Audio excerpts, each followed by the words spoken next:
Tayabas, lungsod ng Lucena, una hanggang ika-4 na distrito ng ating lalawigan, lalawigan ng Quezon, Luzon, Visayas at Mindanao, buong bansa-bansang Pilipinas, nagpupugay palatuntunang stand-up, balikatan para sa Sulong Quezon. Ngayong araw na ito, araw po ng Miyerkules, maulang umaga, Ika-7 sa buwan ng Oktubre taon 2020. Ako po ang isa sa inyong mga kabalitaan, maliit at tinig mula sa bahagi ng Bondok Peninsula, nagmamalaki anak po na magsasakang magniniyog, si Celine Tutor.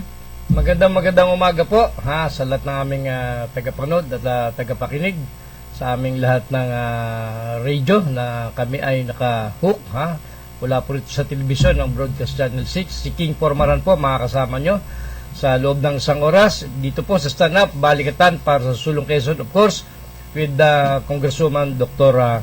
Helen Tan. Magandang umaga po. At syempre, mapapagigyan nyo po kami sa mga himpilan ng mga malalakas na radyo sa ating pong lalawigan, 95.1 Kiss FM, 97.5 Radio City, 105.3 FM, Pakakak ng Bayan, at mapapakinggan nyo rin kami sa mga himpilan sa mga bahagi po ng 98.9 Love FM, Bayan po ng Lopez, 98.3, Bayan po ng Tagkawayan sa Supreme Radio at 93.3, bahagi po ng Gumaka, Quezon.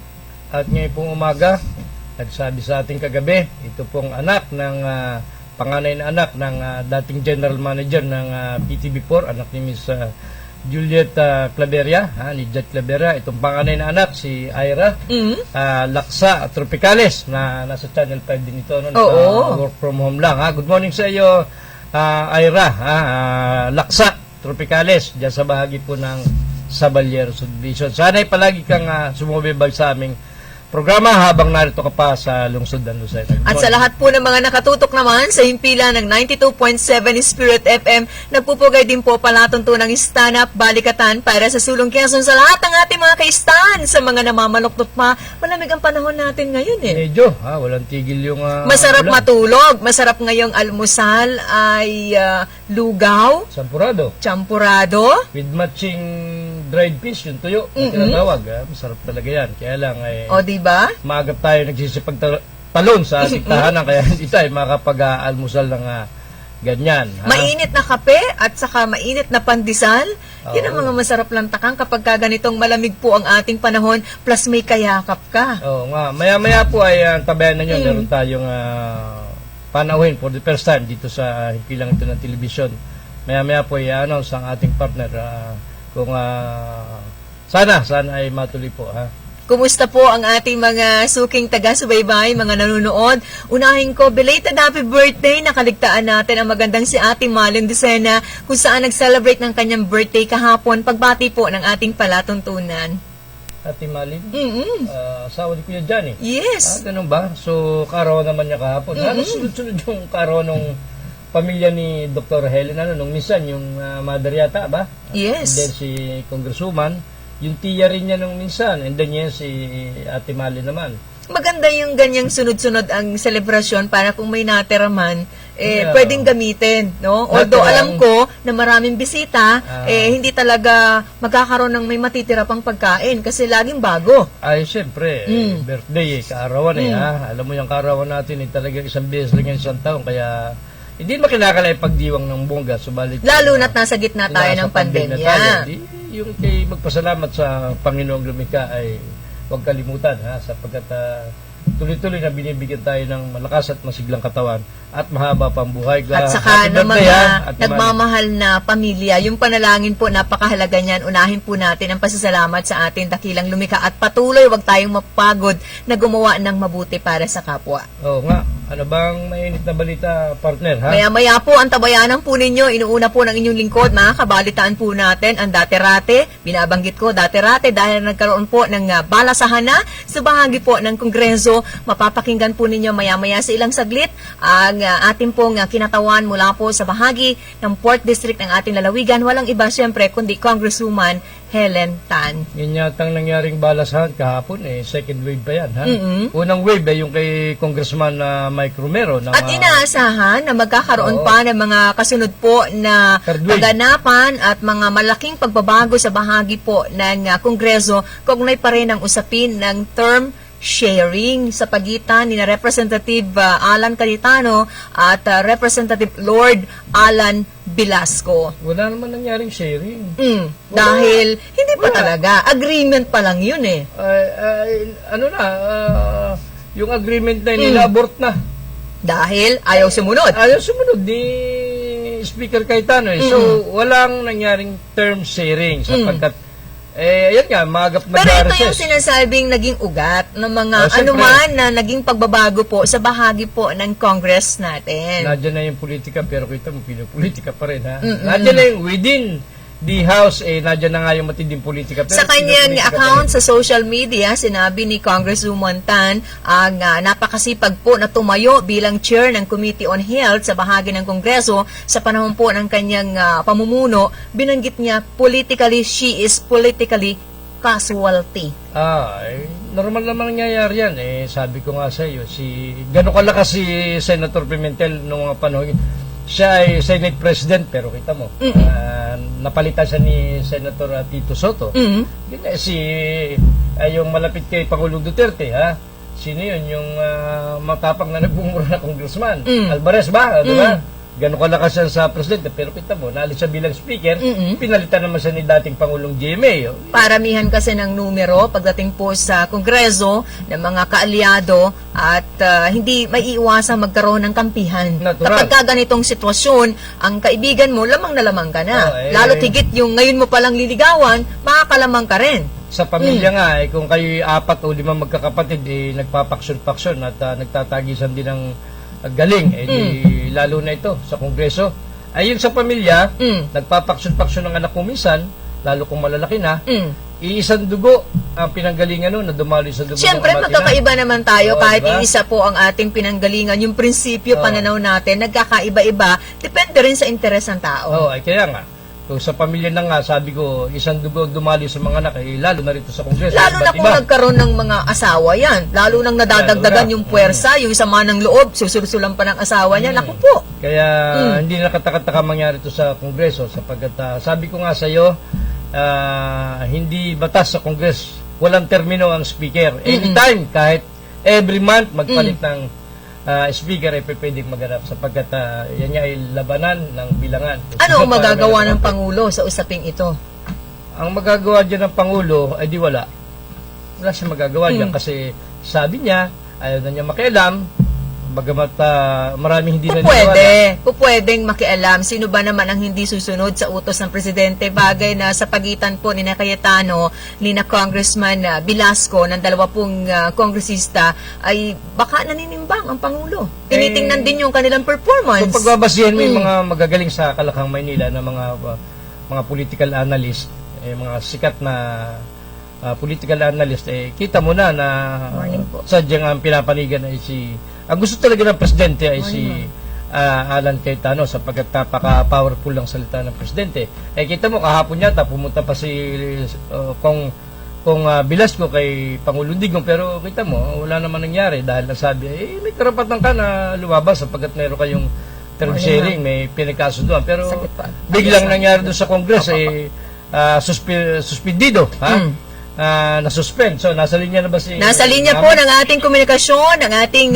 binabanggit na ating po mga kabalitaan sa umagang ito mga kababayan, sa kabila po ng bumubuhos ang ating mga pag-ulan. Pabatiin natin sa lahat po ng ating mga taga-subaybay, ng ating mga taga-panood sa umagang ito, karangalan natin makabalitaan, Congresswoman Helen Tan. Magandang umaga, Congresswoman.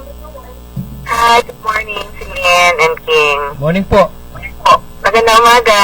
Opo. Kumusta po kayo ngayon, Congresswoman Tan? Okay naman. Opo. Kayo po ba ay nasa distrito ngayon, ma'am? Distrito po kayo? Wala pa. Nasa Manila pa. Pero mamaya pa uwi na ako. May mga ilang meetings lang. Kumusta po yung naging suspension kagabi na sa Kongreso at Well, actually, lahat ay nagulat doon sa nangyari sa plenaryo, doon sa motion ng Speaker, doon sa pag-approve ng mga budget na hindi pa nade-deliberate, no? Supposed to be until next week kami. And then, approve approval into second reading. So, I don't think, except for the few, siguro nakasama nila sa pagpaplano, lahat ay nagulat. Even I think yung mga kasama nila sa kapartido nila, doon sa kampo nila, marami din sa kanila I think nagulat doon sa mga nangyari sa plenaryo kahapon. Opo, at doon po sa ating napanood sa telebisyon, sabi po na buong pagilis, Congressman Atienza, sila ay nakabayas din at nakaparticipate nilang mga, hindi sila makaparticipate, minute daw po yung kanilang linya ng oras na yun, ma'am. Yeah. Actually, nasa Zoom lang naman kami kasi konti lang naman ang nag-attend sa plenary. Even yung 25 requirements nila at times or most of the time hindi nila nakukompleto. So, ang majority are participating through Zoom. Yeah, narinig ko din yung interview sa kanya and he even, I think, showed a picture of his laptop na he's trying to unmute his laptop. Pero kontrolado I think kontrolado nung kung sino man yung host, no. So hindi niya ma-unmute. So maybe to oppose yung motion kagabi. Meron na nga po siyang nakasulat sa papel na nakalagay, I object, pero hindi po in-honor yun at hindi po siya tinawag. Yeah, well, oo, ganun yung nangyari sa kanya, no? Mabilis kasi yung pangyayari. So, and then nag-suspend na ng session until November 16. Ito po ba, ma'am, itong nangyari po ito, ituturing po na planado ng grupo ni Speaker? I think so, no? Napaghandaan nila na sorpresa ang marami, no? Opo. Kasi everyone's preparing for the mga succeeding hearings of different agencies. So, ma'am, pag po ganyan, ano po ang effect nito sa ating, ano po effect nitong malinaw sa ating mga mamamayan dahil nga po ay by November na po uli ang balik ng inyong session, ma'am? Una kasi yung marami, I think, sa ating mga kababayan nagtatanong na yung budget na inapprove without deliberating it in the plenary, medyo questionable yung naging proseso, no?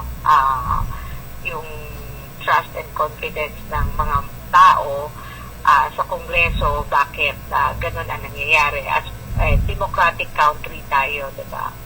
So, sana nasusunod yung proseso na at least ma-deliberate. Maraming napakahalagang agencies ang hindi pa na-tackle. Department of Education, Department of Health, Department of Public Works and Highways, Department of Transportation, Department of Tourism.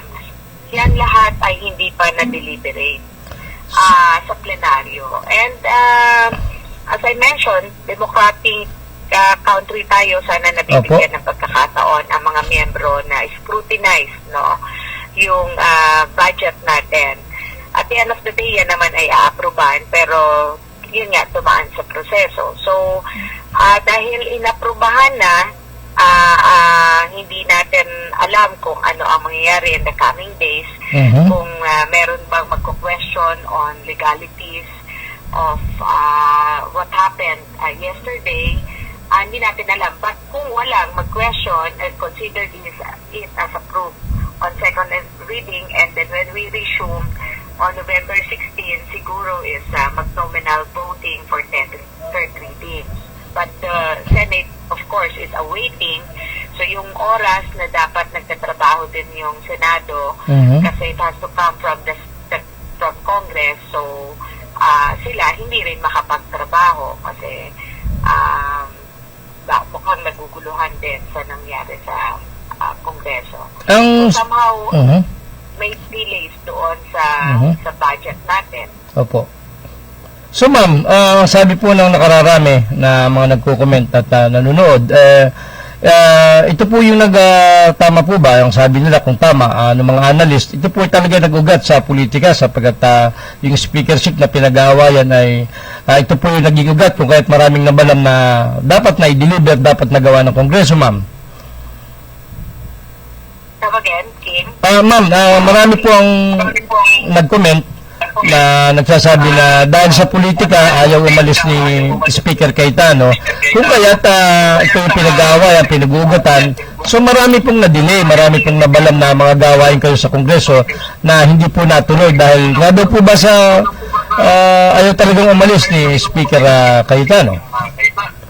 Actually, yung pagdating doon sa speakership, sila ang nakakaalam dyan dahil sila ang nag-uusap-usap at sila din yung humarap sa ating Pangulo. So kung ano mang nag-transpire doon sa pinag-usapan at napag-agrihan nila, sila din ang nakakaalam. So yung sa ayaw umalis, hindi ko alam, but it seems like ganon na merong ayaw magbigay at or mag-honor doon sa kanilang napag-usapan.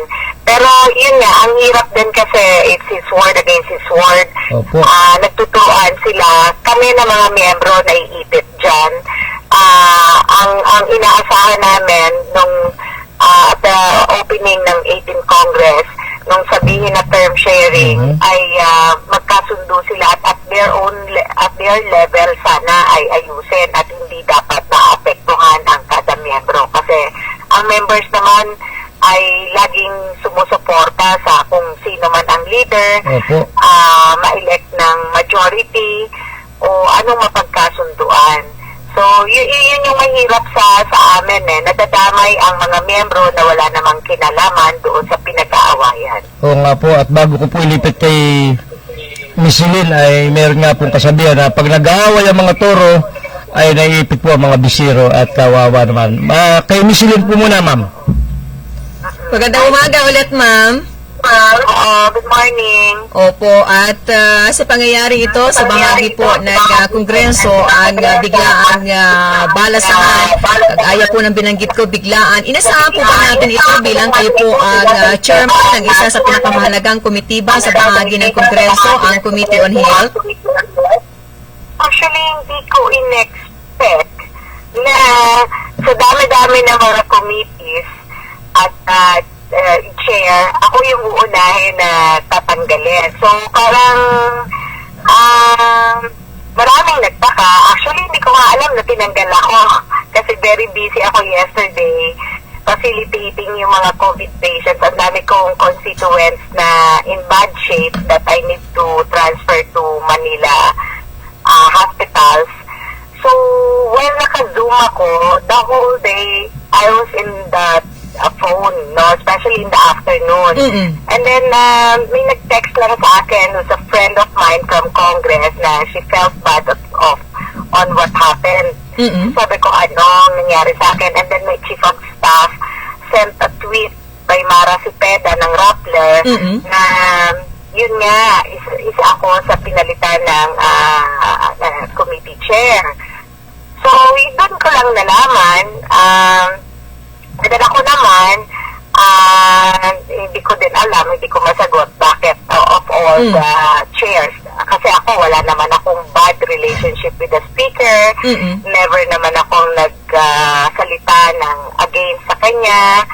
I've been working very hard sa committee ko, kung ano man yung sinabi ni prioritize, I'm doing it. He even created a DCC health cluster, which I chair and co-chaired with Janet Garin, na pinapatakbo at nagtatrabaho ako, no? So, hindi ko alam kung anong reason bakit ako tinanggal at pinalitan as chair of the Committee on Health. Kasi kung ako ang titingin, ayoko namang magbuhat ng sariling bangko, but my colleagues can attest, even the committee secretariat can attest on how much I work hard in the committee.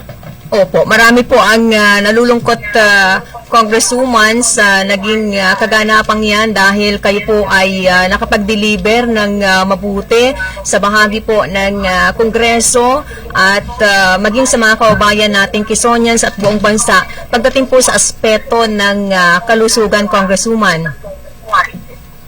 Yeah, and actually, ang daming sympathizers from the health sectors, our health advocates, from non-government organizations, civil society organizations. And I'm very grateful kasi na-appreciate nila yung trabaho since 17th Congress that I've been working with them.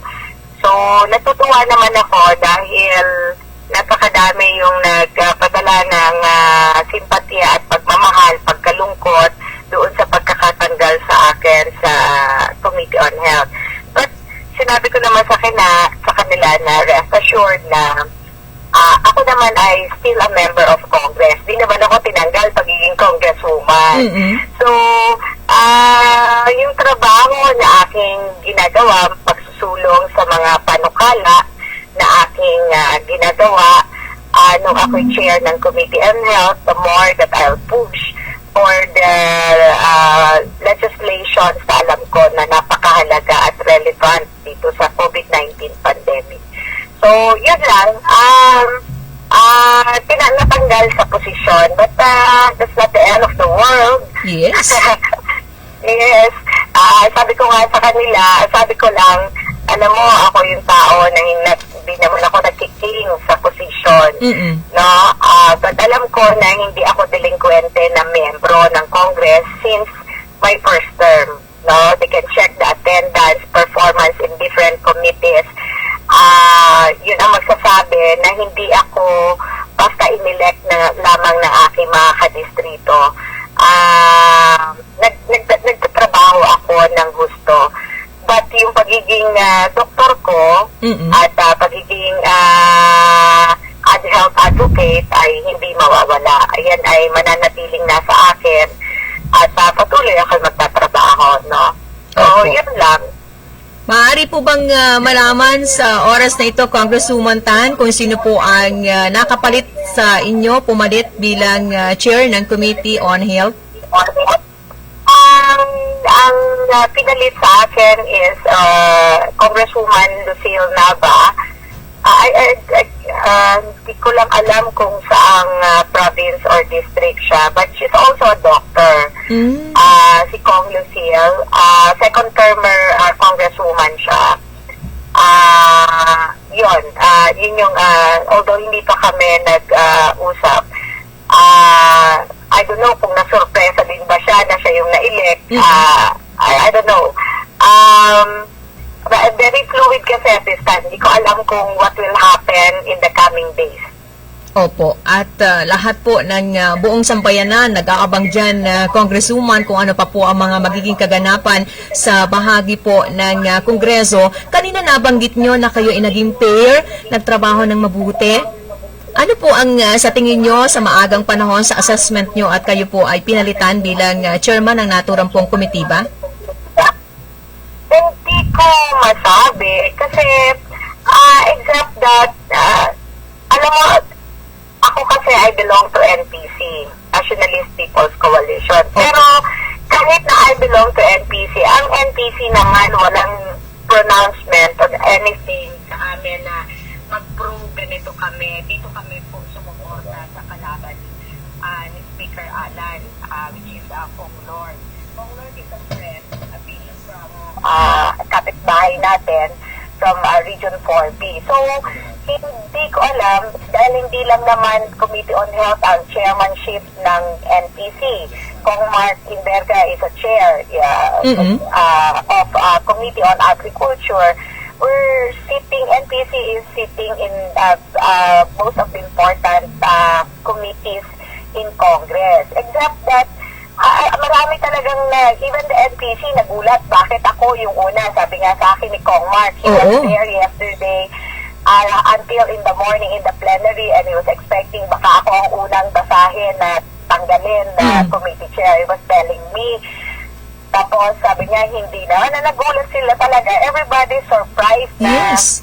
of all the chair in the NPC, Mm-mm. ako yung natanggal. So may mga suspecha kami na sino baka may naninira or someone from arrival from Quezon Oo. na bumubulong, na palaging nandun sa office ni Speaker, Oo. kasama yung mga allies ni Speaker na Yes. naninira. Kasi meron ng insidente prior to that na nakarating sa akin na sinisiraan ako sa isang agency ng government, Naku which po. I called the secretary already of that agency at nagkausap kaming mabuti na apparently may barkada doon yung isang congressman ng Quezon Wow. na former congressman din na Oo. sinasabi na ako daw ay yung aking mga projects or programs in the district ay iba-block niya being a friend of a congressman from Quezon. So that's so bad, no? Oo. Ako ay 7 years na in Congress but I never did that to my colleagues. No? Parang ang pagtingin ko dyan ay desperadong aksyon ng isang tao na nag-threaten sa kapwa niya.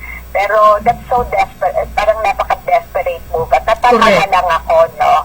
Kasi ako, kahit i-block mo ako sa agency, when it comes to program, the serbisyong tunay at natural has sariling sikap program. I can always make my own program out of my pocket. So, hindi yun dahilan para mapatigil ako para magserbisyo at maglingkod. So, maybe they're jumping, pero nakakatawa lang. Basta natatawa ako sa kanila.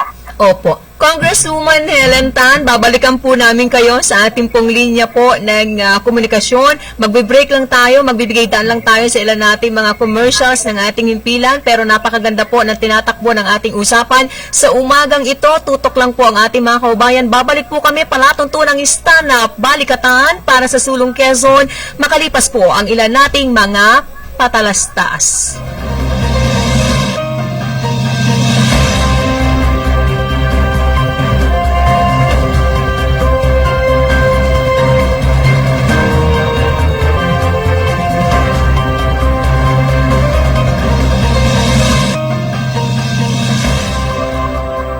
Domingo Veterinary Clinic and Grooming Center, 3rd Street, West Employees Village, Lucena City.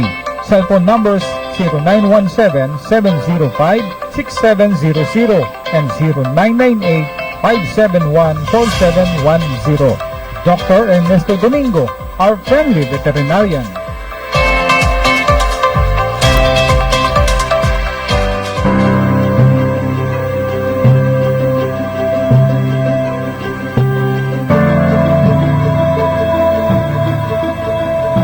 Kahit anong oras, kahit anong araw, wala kang pangamba. Alagang PhilHealth, siguradong maaasahan. Benepisyong PhilHealth, alamin at gamitin.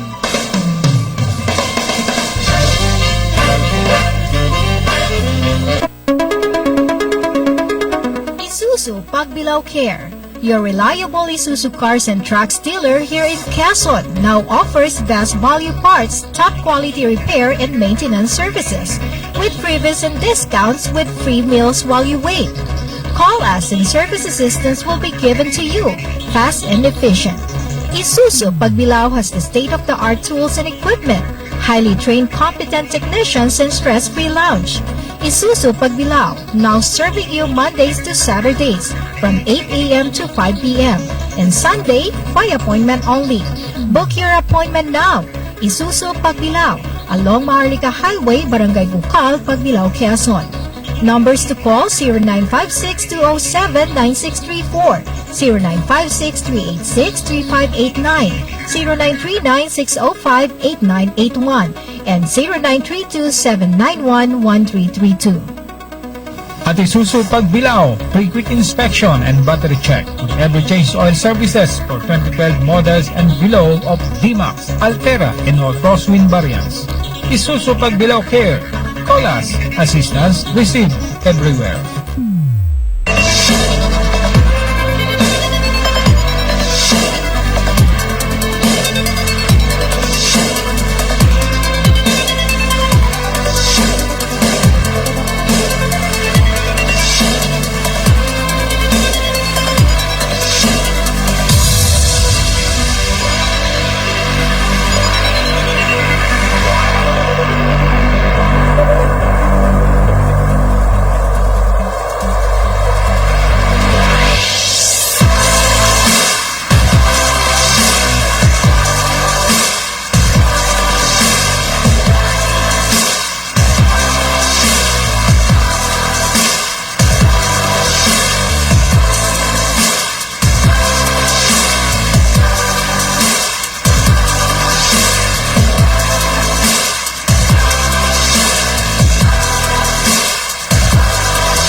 mga may sakit ay hindi dapat pinaghihintay at huwag nating ilagay sa panganib ang buhay ng ating mga mahal na kapamilya. Narito palagi ang sigurado at ligtas sa serbisyo ng Sakip Buhay Ambulance Center. Sakip Buhay Ambulance Center. Mga pribadong ambulansya na 24 hours on call. Saan mang dako ng Pilipinas nabot ng ambulansya ay pupuntahan, maging ligtas ka lamang. Ang bawat ambulansya equipped with ambibag pag rabi ang pasyente. May 3 sets ng oxygen tank with regulator. May emergency medicine, walang red tape, hatid agad, safe ang pasyente. DTI registered at kumpleto sa lisensya at permit. Sakip Buhay Ambulance Center. Maingat, kadamay sa kagipitan at sa lahat ng oras ng pangailangan. Sakip Buhay Ambulance Center. Para sa mabilis na serbisyo, tawagan ang kanilang hotline 0423732983 o 0918-911-8332. Ang punong tanggapan ay nasa Calamar Home Subdivision, Kalurang Mayaw, Lucena. Sakip Buhay Ambulance Center. Kontakin lamang ating kaibigang si Dali Lingon.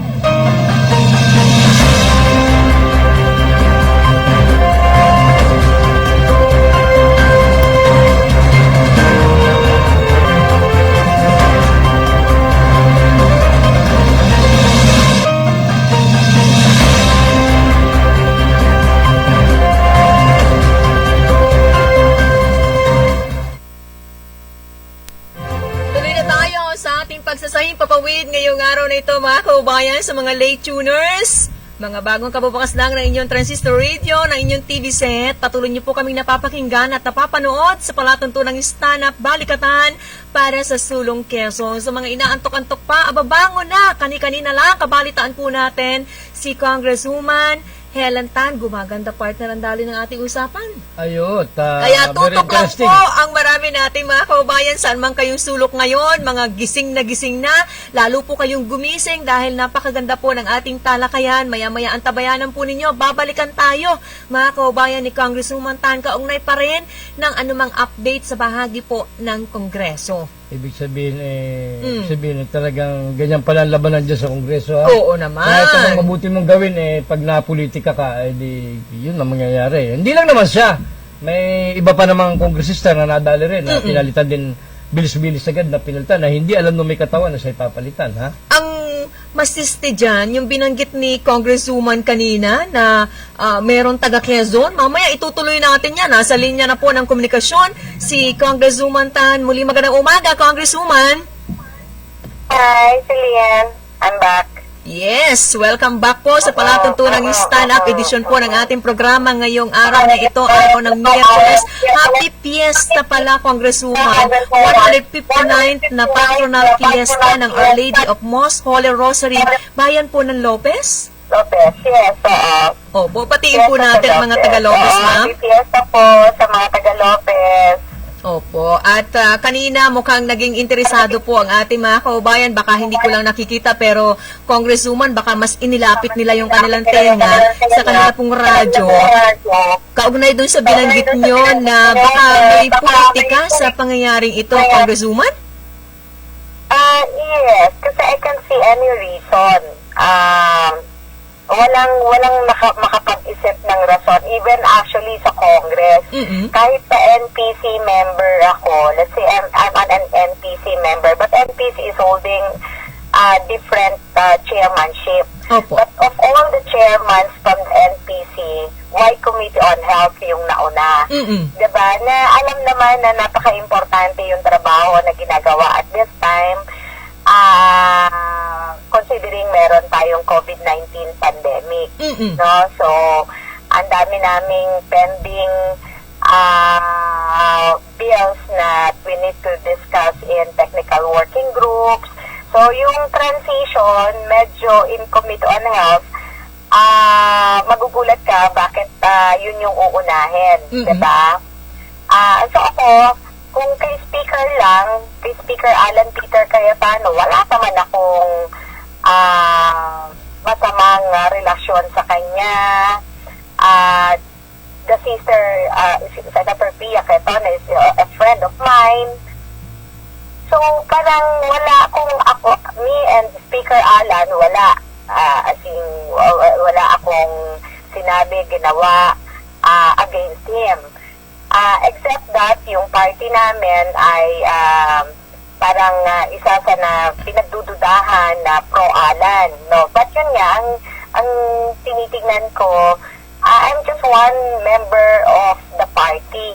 Hindi ako yung kabuuan ng partido ng NPC. So, ang naisip ko lang kasi, yun nga, may mga pangyayari sa Kongreso ng operation, demolition sa akin, sa husband ko, kay engineer, kay RD. So, na ang tumatrabaho, yung ating political rival lang dyan sa Quezon. So, ako, I'm thinking of, yun lang ang pwedeng tumrabaho doon sa Kongreso, na pwedeng nagsasabi ng masama, at yun naman ay ginagawa nila, they can deny it, but alam ng Diyos na sino ang nagsasabi ng totoo at hindi. So, yun lang ang pwede kong nakita na napolitika ako dito sa Kongreso because of the Quezon politics. Yung binabanggit po ninyo, Congresswoman, ay para po sa kapatiran ng ating mga taga-subaybay at tagapanood sa umagang ito, sa oras na ito, ay malinaw na yung opisyal, kongresista rin o anumang posisyon sa ating gobyerno ang may motibo para gawang ka po ng hindi maganda, kagaya niya na maaaring ibinulong sa kay Representative Cayetano na tanggalin kayo bilang chair ng Komitiba ng Kalusugan? Probably, yes. Yun lang ang isa sa nakikita kong dahilan. Kasi nga, may mga operation na ginagawa prior to this against me, no? So, masyado akong importante na tinatrabaho sa Kongreso at walang ibang pwedeng pagsuspechahan kasi wala naman akong kaaway sa Congress. Lahat naman ay civil ako at marami naman din akong kaibigan, mga kabatch ko in the 16th Congress. So, wala akong ibang makita. Kung totoo po itong suspetsya natin, maaaring totoo, Congresswoman, ay hindi po ito makatarungan at hindi dapat niyang gawin kasi ang komitiba nyo, ang pangunahin po nakakatulong ngayon. Nasa gitna tayo ng pandemya sa bawat po mamamayang Pilipino. Ako kasi, simple lang akong tao sa Kongreso. I'm a low-profile member of Congress. I'm not the type of person na sisip-sip, trying to please everyone. Ako, trabaho lang talaga. So, yung itinalaga sa akin na trabaho as chair of the Committee on Health, noong 17th Congress, I chaired the committee. I was able to pass 6 national laws, no, and 29 local, no. Ganun kadami yung accomplishment. And you can check in Congress which of the committee can pass that many, no, or that much na batas sa Kongreso. And ngayon pa lang, committee ko yung kauna-unahan din na nakapagpasa ng batas sa 18th Congress. At meron na rin tayong naipasa na 4 na local. So all in all, on the early part ng 18th Congress, I was able to pass 5 laws, no, enacted 5 laws, and meron na akong 16 na local pending in Senate and 4 national pending in Senate. So, plus yung pending in the House. Ganon ako nagtatrabaho if you want to measure it, kung paano ang ginagawa ko sa komitiba. So, when it comes to performance, walang dahilan para tanggalin ako kasi yung aking accomplishment can speak na ganon ang ginagawa kong pagtatrabaho sa Kongreso. Even yung time ko sa district, sinasakripisyo ko para lang makapag-preside ako ng technical working group meetings, dialogues, and everything. So, let my accomplishments speak yung performance ko. Nakakalungkot pong marinig yan, Congresswoman, dahil sa inyo pong napakaraming magandang nagawa sa bahagi ng Kongreso ay pinupolitika pa kayo ng ilan nating mga opisyal sa ating lalawigan na bagamat dapat po nga ang makita dyan at mangibabaw ng marami nating kababayan ay sinusuportahan po ang kagaya nyo, Congresswoman Tan. Wala sigurong magawa, no? At at yun lang ang alam pwedeng gawin. Mm-mm. So, ang tingin ko sa ganyang tao ay lazy person. Wala sa puso ang paglilingkod. Ang gusto ay manira lang ng kapwa. Naku po. At kung sino man at anumang humahad lang ay dadaanin sa ganyang pamamaraan. So, Mm-mm. lalong bumaba ang pagtingin ko sa mga ganong tao. Ako I don't wanna stoop at their level. Ako'y magtatrabaho at magsiservisyo lang. So, hindi ako para gantihan or anything. But definitely, hindi yun ang katapusan ng paglilingkod natin, no? Correct. So, marami pa akong bills magaganda. Abangan nyo yung medical scholarship and return of service. Mm-mm. Nag-pre-buy kami yesterday.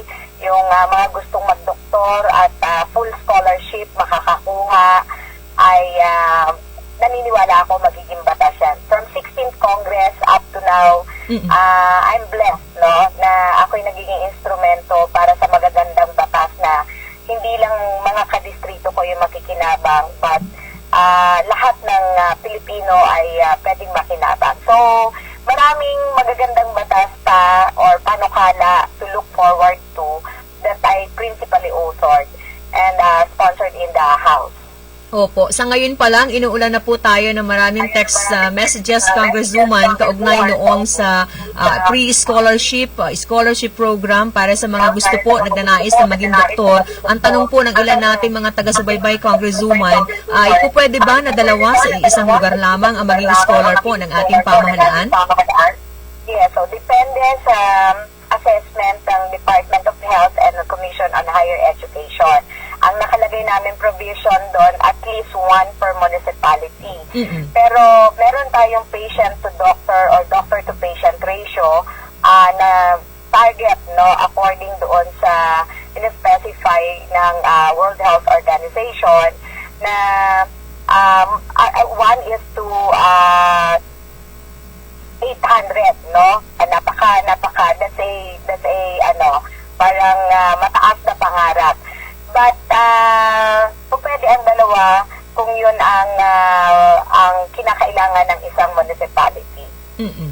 Opo. Babalikan ko po kayo maya-maya, Congresswoman, sa iba pa nating mga katanungan. Bigyan daan ko muna si King, ang kasama po natin. Meron pang katanungan sa inyo, ma'am. Okay. Opo, ma'am. Marami po nagte-text dito sa amin at inuulan po kami ng text sa aming mga kanya-kanyang telepono at pinasasabi po na ganun daw po talaga yung ating ilang kababayan dito na kung mangwalang ya ay ganun po, normal daw po yan sapagkat sino po ba daw ang hindi niya winawalang ya ng mga taong yan. So kayo naman daw po ay kilalang mabait at talagang hindi naman kayo mahilig maghigante, ay ipasuggest nyo na lang daw po, ma'am, itong ginagawa nung sinasabing ating kababayan na hindi kagandahan ang ginagawa. Anyway, ang tanong ko po, ma'am, ay sa Congress po ba ay ilan po ba ang ka-member nyo sa NPC na mga kongresista? Currently, I think we have less than 40. I don't know the exact number, but mga 35 to 40 yan ang members namin. So yun po, ma'am, mga ilan pong ka-member mo rin sa partido ang chairman naman ng mga committee tulad po ni Kong Mark? Kong Mark, I don't know the exact number. Yung Committee on Trade, sa amin din yon. Committee on Local Government, it's NPC also. Revisions of laws, sa NPC din yan. I can't remember other chairmanship. Pero we are holding mga important committees in Congress. Siguro po ay talaga naroon sa NPC mga magagaling at matatalinong kongresista. Anyway, may text pa po uli rito na sinasabi na baka daw po ay isunod na si Kong Mark Enberga since alam naman po na magandang inyong samahan at nagtutulungan po kayo sa bawat distrito sa buong lalawigan. At saka po dyan sa Congress, baka daw po isunod na ito si Kong Mark. Ano po ang comment nyo doon, ma'am? Sana naman hindi. Hindi kasi ngayon, like for example, yung nangyari, siyempre nagkakagulo, maraming naguluhan, hindi lang yung pagtagpo natanggal kasi doon sa akin as chair at sa may dalawa pa akong kasamahan na natanggal. Ang question, ang very questionable doon yung pagpasa ng budget ng mga ahensya na hindi pa na pag-usapan sa plenaryo. So, yun yung malaking usapin. At ako personally, mas concerned ako doon kaysa doon sa aking chairmanship. We'll see ano ang magiging development, no, kung tatanggalin ba lahat ng mga chairman. As to kung si Kong Mark tatanggalin, I don't know. I hope na hindi kasi napaka-importante sa ating probinsya na ang chair ng agriculture ay nanggaling sa probinsya natin kasi malaking tulong din naman yung nagagawa para sa ating mga magsasaka at mga mangingisda. So, very important position din yun sa kanya. So, I'm praying na hindi naman siya matatangkad. Opo, at kayo naman po ay ayos at alam natin sana na ay manalangin tayo na hindi po magkaganon yung binabalak ng hindi makaganda ang mga ugali ng ating kababayan. Ayaw kasi na sumisikat ang ating kababayan. Anyway, ibabalik ko po kay Miss Celine. Congresswoman, itanong ko lang yung pinapapatanong ng ating isa sa mga taga-subaybay, isa po sa kasama natin sa industriya ng pamamahayag, si Tony Sandoval, na alam kong kagaya po ng lahat ay nasa matuwid at kumakampi po sa tama. Makikitanong po, sabi niya, hindi po ba daw kayo nangangamba na ang ikinikilos ng ilang opisyal ng ating lalawigan ay mas lalaki pa? Mas sisiraan pa ang pangalan nyo sa darating na eleksyon? Hindi, nothing to worry. Hindi ako para mangamba. Expected na natin yun ng dirty politicking. Bahala na ang mga taong humusga, no, kung maniwala kayo o kayo antado, diba? So, hindi ako madadala sa paninira o kung anumang mga demolition jobs that they're doing. The more na lalo akong susumikap at magsisigasig para makapaglingkod sa ating mga kababayan. Opo. Meron daw po bang bumoto pa sa partido nyo last week tungkol po sa pagtutol sa pag-resign ni Cayetano? Representative Cayetano? Merong sa amin, no, walang nag-participate sa amin during that time as NPC, no? During the time ng nag-motion that he wanted to resign. Yun ba yun? Opo. Yung NPC, as far as I know, didn't participate kasi parang ang usapan, ang pagkaalam ng NPC, October 14 mangyayari yung transition. So parang naguluhan yung NPC, tama ba na nangyayari ito? So kami, we didn't participate on that, no? Which is a right of every member naman. Opo. Yes, Congresswoman. At marami po ang mga maaari sa ngayon hanggang sa mga susunod na araw magpadala po ng mensahe ng pagsuporta sa inyo, Congresswoman. Bagamat kayo po ang hindi na chair ng Committee on Health, naniniwala po ang marami na mas marami pa kayong magagawa sa bahagi po ng Kongreso pagdating po sa pangangalaga ng kalusugan ng bawat mamamayang Pilipino. Unang-una, kayo po ang author, ang may akda ng Universal Healthcare na pinakikinabangan po ng marami sa atin ngayon. Yes, actually, ang dami nating problems ngayon sa health sector, no?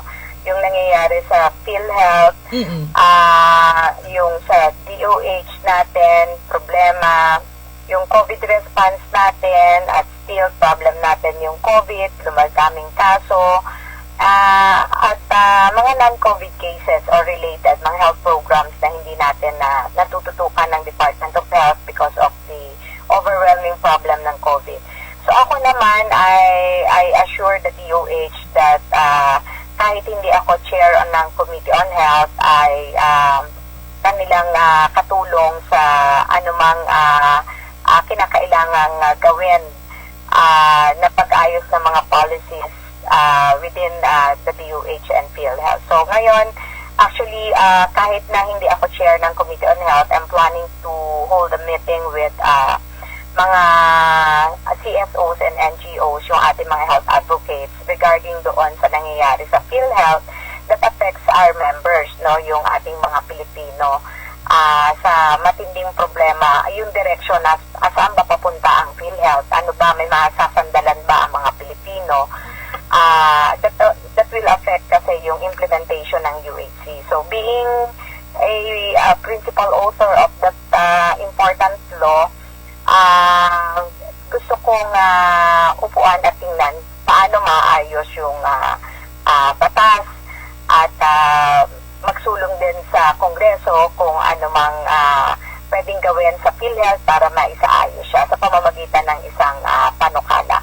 For the meantime, magpapasalamat po, Congresswoman, ang palatuntunang stand up sa oras po ninyo niraan dito sa ating maliit na palatuntunan. Marami pong salamat sa impormasyon at syempre napakinggan po yan ng marami nating mga nag-aabang ng mga kababayang mahal na mahal po ang palatuntunan ito.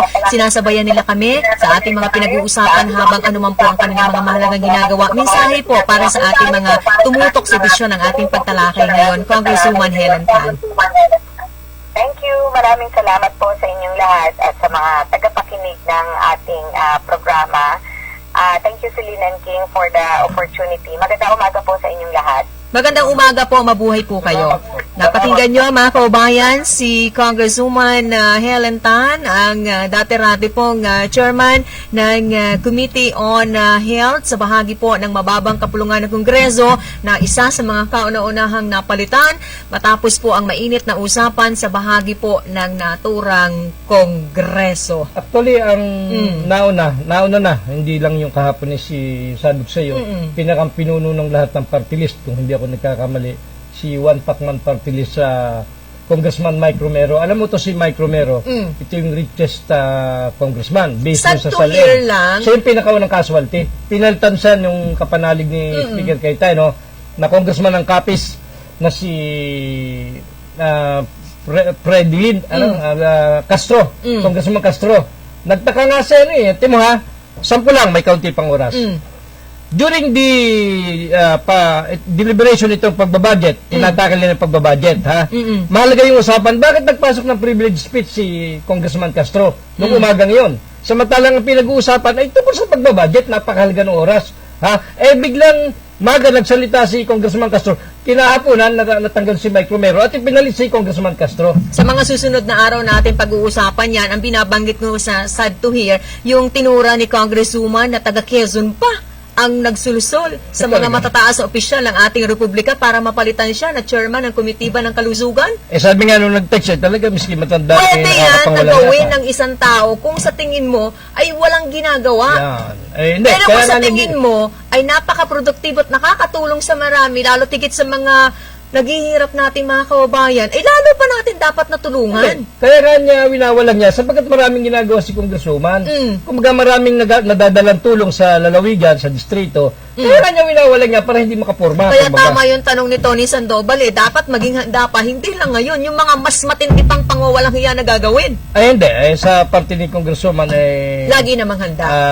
Lalo na ang kakampi mo ay bayan at mamamayan. Sabi nga nung ma'am, brace yourself sapagkat darating ang malaking unos sa iyong buhay sapagkat napaka makapangyarihan ng mga taong naiinggit sa iyo. Anyway, maraming po salamat sa lahat po ng mga tumutok. Pasalamatan natin si Ate Malan Dicena, belated happy birthday, kay Chris De Leon, kay Ma'am Nobilita Babat, kay Ma'am Merly Pisigan, kay Ma'am Lorna Pimentel, marami pong salamat, kay Rizel Barrera, sa inyo pong lahat. Consel Dan Oriarte, magandang umaga. Happy Fiesta, mga taga Lopez Quezon. Mamaalam ka na, partner. Muli po ay maraming salamat kay Dr. Helen Tan, kay Congresswoman Helen Tan ng 4th District at ganyan lang talaga ang buhay. Hindi naman big deal kung siya'y naalis dyan sa pag-uusapan pa natin to sa mga susunod na tuntunan. Muli, maraming salamat. Manonood sa atin sa United Kingdom, si Maring Rona Mijares Reo. Ngayong mga oras to, nanonood siya sa United Kingdom. Ganoon din si Paring Manolo Reo. Maraming pong salamat sa sumubaybay sa amin sa oras na ito. Magandang umaga po. Pasalamatan natin ang ating mga nakatuwang mula sa bahagyang technical, ang mga mahusay na si Randy Remontigue, Danny Ordonez, si Ramil Ramos, Junjun Salobres, si Raymond Arbolida, at si Lloyd Habola. Sa mga tumutok sa mga impilan ng 95.1 Kiss FM, 97.5 Radio City, 105.3 FM Pahak ng Bayan, siyempre sa mga impilan po ng 92.7 Spirit FM, 98.3 Bayan po ng Supreme Radio sa bahagi ng Tagkawayan, ang 98.9 sa Love FM, bayan po ng Lopez, 93.3, Radyo Serbisyo, bahagi po ng Gumaca, 92.7, Spirit FM, bayan po ng Infanta. Sa inyong lahat, maraming salamat sa mga nanood via Broadcast Channel 6, Channel 8. Ako po ay napakinggan, nakabalitaan, maliit na tinig mula sa bahagi ng Bondok Peninsula, nagmamalaki, anak po ng magsasakang magniniyog, si Silin Tutor. Muli magandang umaga, mabuhay tayong lahat.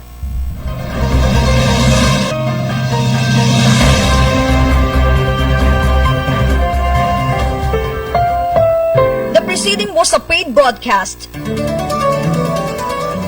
Ang mga narinig na opinyon at pahayag ay pawang sa black timer lamang at hindi ibig sabihin ay ito na rin ang pananaw ng may-ari at manager